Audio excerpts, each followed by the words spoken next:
in 2008, I was finishing my master's degree, the thesis for my master's degree, which was on the generations. And during the 2 years prior to that, I had been doing a lot of conversations, having a lot of conversations with a variety of people from all 4 generations. And one of those generations in particular, one person I was having a conversation with was my mom. My mom was born in 1935. She was part of the oldest generation. And she told me a saying that they had when she was growing up, which was, use it up, wear it out, make it do, or do without. Now, I can't imagine growing up at a time like that, and I can't imagine what life was like at that time. But when you get into the workplace, and you have right now 5, potentially 5 generations in the workplace, everybody brings their perspective with them to the workplace. And this creates conflicts a lot of times because we all bring, based on how we grow up, we bring that perspective to the workplace. So you think about my mom, she's gonna bring this use it up, wear it out perspective, and I'm gonna have something really different. And so that is gonna create a clash in the workplace.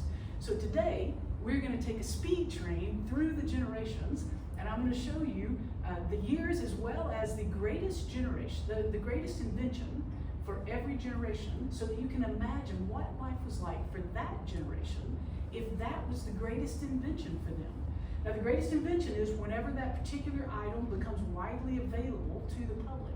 So as we go through this, you're gonna see what the greatest invention is, and I just want you to think about what was life like for that generation if that was the greatest invention for them, all right? Before we get started, I wanna show you what the 5 generations are that are currently in the workplace. So we've got the traditionalists, this is around age 79 and older. We've got the baby boomers that are around 60 to 78. We've got Gen X that is 44 to 59, and then the millennial generation, 28 to 43, and then our very youngest generation, which is Gen Z, around the age of 14 to 27. Now that tells you what the generations are. Now I want to share with you 2 things, the formative years of a generation, as well as the greatest inventions we'll see in a minute. The formative years of any generation are the teenage years for that generation. So whatever happens during the teenage years for a generation, that's what creates the generational personality and the thought process that they bring to the workplace. So each one of you, you're all from different generations, each one of you just imagine what was happening during your teenage years. Now we've got 2 Gen Zers, and the Gen Zers are in the middle of their teenage years right now. So what's happening right now? That's their generational personality. But for each one of us, it was different. Life was different. And we're gonna see that with the greatest inventions. So here's the first greatest invention. What generation do you think this is from? You know what the 5 are? Yep. Traditionalists, the traditionalist generation. So traditionalists were born 1900 to 1945. It's actually two generations create that one. They grew up during World War I and World War II. A lot of stuff created this generational personality, but this is the generation my mom was from as well. So imagine what life was like when the car was the greatest invention for a generation. Prior to this, they're horse and buggy, right? So that's life then, right? What about this one? Which generation is this greatest invention? Baby boomers. The baby boomer. The baby boomer. My brother is only 4 years older than me. He can remember our home not having a TV until the church actually bought them their first TV. So the TV, greatest invention for the baby boomer generation. Baby boomers born 1946 to 1964. This is that group. Imagine life when this is a normal TV, right? Back in the baby boomer generation. So imagine life when this is your greatest invention. Okay, what about this one? Which generation is this one from? Gen X, yeah.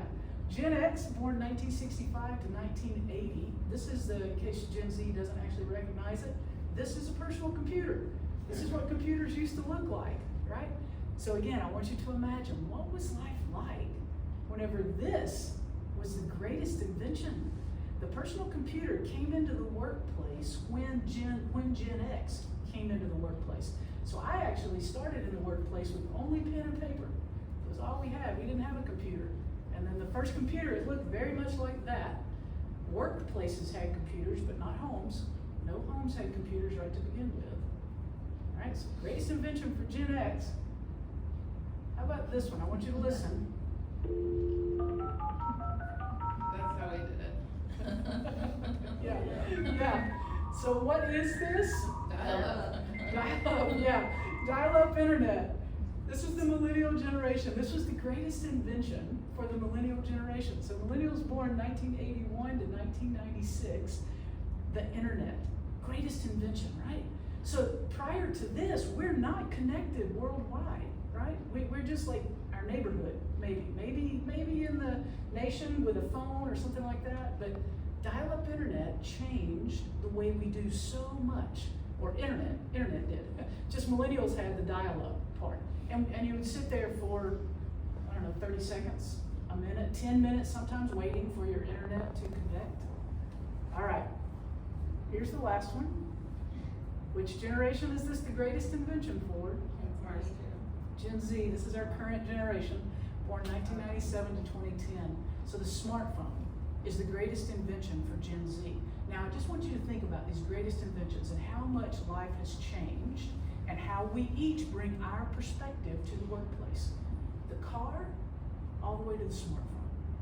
And everything in between that. We bring our perspective to the workplace. We do not intentionally disrespect each other in the workplace.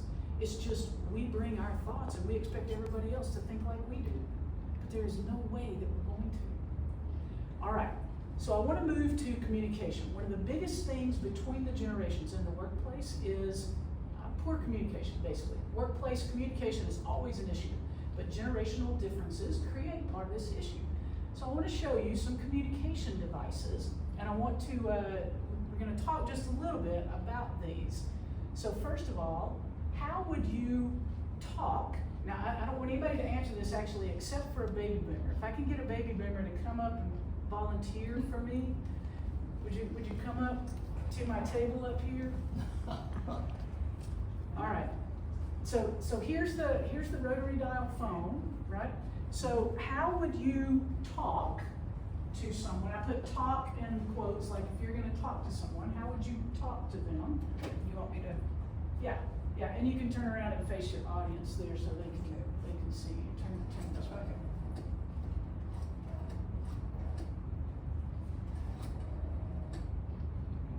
Takes a little while on the rotary dial phone. Yes, may I speak with Nancy, please? Perfect, excellent. All right, so that's how the baby boomers communicate, right? That's how we talk to someone. It's like that right there with a nice rotary dial phone. All right, what about this one? So this is gonna be the Gen X communication piece. We're leaving out the traditionalists because there's not as many of them in the workplace. So this is the Gen X communication piece. One of my Gen Xers, would you mind volunteering for me and taking your device? First of all, tell us what the device is. This is a pager. Okay, and how would you talk? Like, how did someone talk to you with that? Well, you really don't talk to it, but when you walk around, and all of a sudden you get a beep, beep, beep, beep, beep, beep, beep. Oh, somebody's calling me. And then what do you do? Yeah.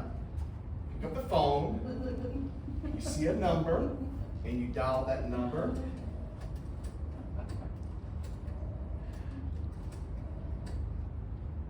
Hello, I got a phone call from this number. Who may I ask is calling me? Perfect. Thank you, Jude Blanchard. That is excellent. All right, so these are two. This is our baby boomer. This is our Gen X. All right, so the next one is our millennial. All right, so millennials, show us how you would talk. Okay, you open? Call? Hello, Nancy. Thanks for Good. the class. Did you search it by name or did you actually? Oh, I dialed it, I'm sorry. No, yeah, You is have to find is that the what search. you would do? How would you have talked on it? Would you have dialed the number or would you have looked Well, up the name? because I came from the generation where we still remembered everyone's phone numbers, I do find that is faster. However, you can do the search option as well. Exactly. Perfect. Absolutely. All right, so that's three of our generations. Here's our last generation. One of our Gen Zers. Come up and show us how you would talk. And again, I'm putting this in quotes because things might change. How you doing?